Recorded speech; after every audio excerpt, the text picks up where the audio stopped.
Cartoon kids club में आपका स्वागत है। रेखा के पिता दिल्ली में किसी तरह अपने और अपने परिवार का पेट पाल रहे थे, पर एक दिन अरे रमेश, तुम्हारी बेटी के तो समझो भाग्य ही खुल गए। वकील लड़के का रिश्ता आया है। अरे वाह, कब करना चाहते हैं शादी? वो लोग तो जल्द से जल्द ही करेंगे। बाकी शाम को मैंने रेखा को देखने के लिए बुला लिया है।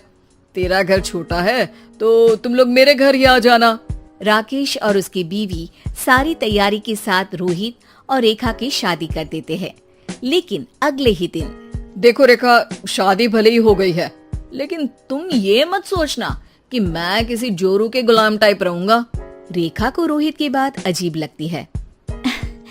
मैं ये तो सोच भी नहीं सकती और ना ही चाहती हूँ, लेकिन शादी के अगले ही दिन इस तरह की बात की उम्मीद भी नहीं थी। रोहित रेखा के मुंह से ये बात सुनकर गुस्सा हो जाता है।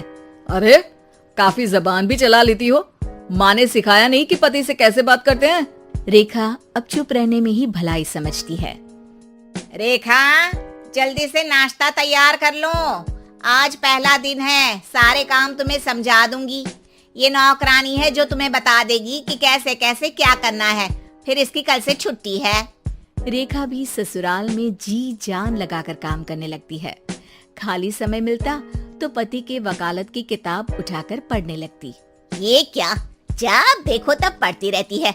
अच्छा सुन, कल पिता के घर से 20,000 रुपए लेकर आना। मेरे छोटे बेटे की फीस भरनी है। लेकिन पापा क्यों भरेंगे उसकी फीस? अरे वाह जी वाह, पापा क्यों भरेंगे? तो ये बता, हम क्यों रखेंगे तुझे यहाँ? क्यों खाना देंगे फ्री में? अरे, क्योंकि मैं बहू हूँ इस घर की। तभी वहाँ रोहित आ जाता है। अरे वाह, बड़ी जबान चला रही हो। चुपचाप माँ जो कह रही है वैसा कर, वरना सामान उठा और जा अपनी झोपड़ी में। बेचारी रेखा क्या करती, पिता के घर जाती है, उनको सारा हाल बताती है। पिता भी जैसे तैसे पैसों का इंतजाम कर बेटी को ससुराल के लिए विदा करते हैं। देखा, अब कहाँ से आए पैसे? अरे बहुत माल है तुम लोगों के पास, बस सीधी उंगली से निकालते नहीं। नहीं माँ, पापा ने अपनी मोटरसाइकिल बेचकर पैसों का इंतजाम किया है। पता नहीं अब वो ऑफिस कैसे जाएंगे। अरे वाह भाई, ये भी हम सोचे। खैर, जैसे तैसे दिन बीतते हैं। रेखा जहाँ एक प्यारे से बेटे की माँ बनती है, तो वहीं उसका वकालत की किताब में ज्ञान और गहराता जाता है। हे भगवान, बुरे फंसे। ये केस तो लगता है कि मैं हार ही जाऊंगा। देखिए, मैंने आपकी इस केस की फाइल पढ़ी थी। इस केस को जीतना बहुत ही आसान है। वाह भाई वाह, यहाँ वकालत की डिग्री लेकर भी मैं समझ नहीं पा रहा हूँ, और तुमने रोटी बनाते बनाते ही केस समझ लिया। अरे जाओ जाओ, जाकर मुन्ने को संभालो। केस मैं संभालूंगा। ए लड़की सुन, जाकर अपने बाप के यहाँ से 3 लाख लेकर आ। पूरा घर फिर से बनाना है।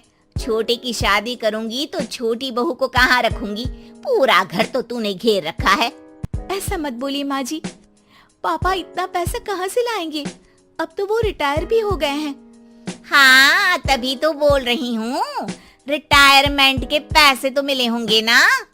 लेकिन वो अगर आपको दे देंगे तो बुढ़ापा कैसे काटेंगे? रोहित रेखा की बात सुनकर गुस्सा हो जाता है। ए सुन, चल अपना सामान उठा, अपना बच्चा उठा और निकल यहाँ से। रेखा के लाख आग्रह के बाद भी रोहित और उसकी सास उसे घर में नहीं रखते। पापा, मैं तलाक चाहती हूँ। बेटा, मेरे पास वकील के पैसे नहीं है। पापा, आप मुझे वकालत करवा दीजिए, अपना केस मैं खुद लड़ूंगी। इस बार रेखा के पिता भी उसे ससुराल ना भेजकर रिटायरमेंट के पैसों से वकालत करवाते हैं।